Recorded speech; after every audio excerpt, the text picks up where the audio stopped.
आणि स्वामी रामतीर्थ आपल्या मायदेशी परत येणार होते आणि म्हणून त्या काळामध्ये विमानाची व्यवस्था नव्हती म्हणून जहाजातून प्रवास करत होते। स्वामी रामतीर्थ भारताकडे येणाऱ्या एका जहाजामध्ये बसले आणि जहाजामध्ये बसल्यानंतर इंग्लंडचा एक असणारा सद्गृहस्थ स्वामी रामतीर्थांना म्हणतो, अहो तुम्ही भाग्यवान आहात। स्वामी रामतीर्थांनी त्याला विचारलं, माझं भाग्य तुला काय कळलं, मी कशावरून भाग्यवान आहे?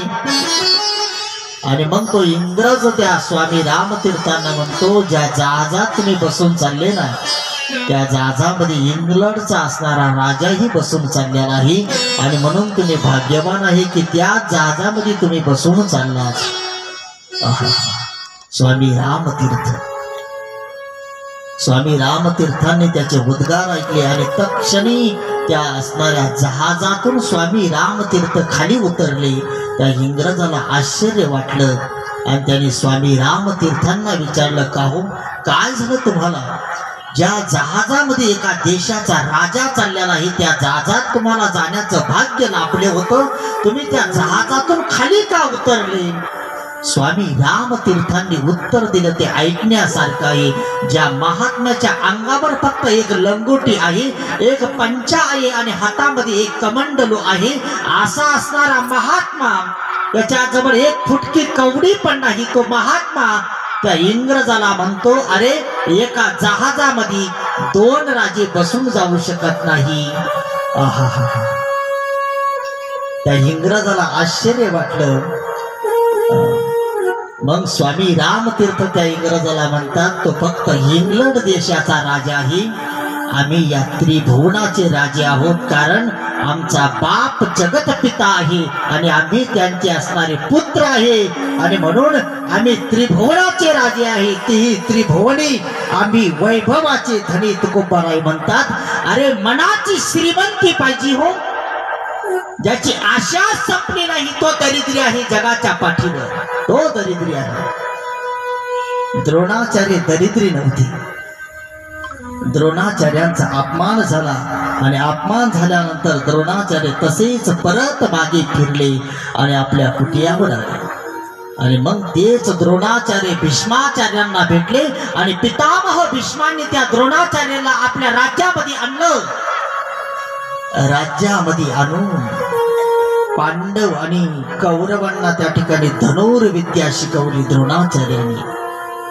धनुर्विद्या दिल्यानंतर पांडव आणि कौरव द्रोणाचार्यांच्या जवळ गेले, महाराज गुरु दक्षिणा तुम्हाला द्यायची आहे, काय देऊ? आणि मग द्रोणाचार्यांनी सांगितलं, मला द्रुपदाचं राज्य गुरु दक्षिणेमध्ये पाहिजे। आणि मग 5 पांडव आणि 100 कौरवांनी द्रुपदावर स्वारी केली आणि द्रुपद राजाला लुटलं, पराभूत केलं आणि त्या द्रुपदाला बंदिस्त करून द्रोणाचार्यांच्या समोर आणून उभं केलं, पराभूत केलं आणि त्या द्रुपदाचं राज्य द्रोणाचार्यांना दक्षिणा म्हणून दान केलं। तेच द्रोणाचार्य आज द्रुपदाला म्हणत आहे, द्रुपद सांग कोण दरिद्री आहे? तुझं संपूर्ण राज्य आज माझ्याकडे आहे। लक्षपूर्वक ऐका, या लीलेतून आपल्याला घेण्यासारखा आहे। राजाचा रंक होतो आणि रंकाचा राजा होत असतो। दिवस कधी पाळते हे सांगता येणार नाही। एखाद्याला तुम्ही दरिद्री म्हणाल तो उद्या श्रीमंत होऊ शकतो। आज आपण श्रीमंत आहे तर उद्या आपण दरिद्री बनू शकतो, हे सांगता येणार नाही। वर्षामध्ये 365 दिवस येतात, प्रत्येक दिवस हा बदलून असतो, कोणत्या दिवशी काय होईल हे सांगता येत नाही। आणि म्हणून राजन सांग, आज असणारा या ठिकाणी मी तुझ्यापेक्षा श्रीमंत आहे, सांग तुला काय पाहिजे? द्रुपदाने खाली मान घातली आणि मग द्रोणाचार्याने सांगितलं, जा मी तुला निम्म राज्य दान करत आहे।